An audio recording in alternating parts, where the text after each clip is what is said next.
Hello guys, this is Vani from moon divine tarot. Friends, me spirit guides మీకు ఏమి messages ఇవ్వాలి అనుకుంటున్నారు? Let go of ego. Ego ego ego దేనికి ego అంతా ఉండకూడదు కదా.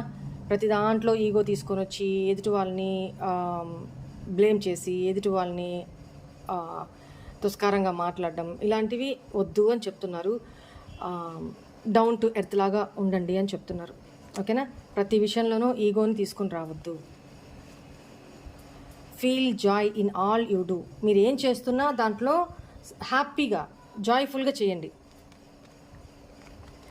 You are never alone. నువ్వు ఎప్పటికీ ఒంటరి కాదు.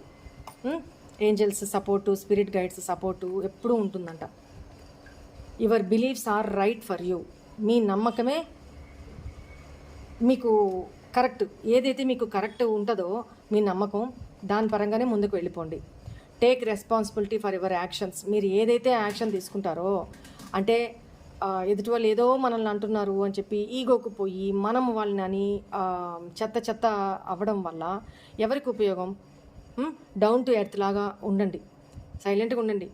మీ యాక్షన్, మీ టేక్ రెస్పాన్సిబిలిటీ యువర్ యాక్షన్స్. మీరు ఏమైతే యాక్షన్స్ తీసుకుంటారో దానికి పర్యవసానం కూడా మీరే అనుభవించాలి. లేదు, మిమ్మల్ని ఎవరైనా అనవసరంగా బ్లేమ్ చేసి అనవసరంగా కర్మ మూటగట్టుకుంటూ అనవసరంగా తిడుతూ అనవసరంగా మిమ్మల్ని బ్లేమ్ చేస్తూ ఉంటే వాళ్ళు ఆ కర్మని, ఆ రెస్పాన్సిబిలిటీ వాళ్ళకే ఉంటుంది. ఆ కర్మ వాళ్ళకే తిరిగి కొడుతుంది.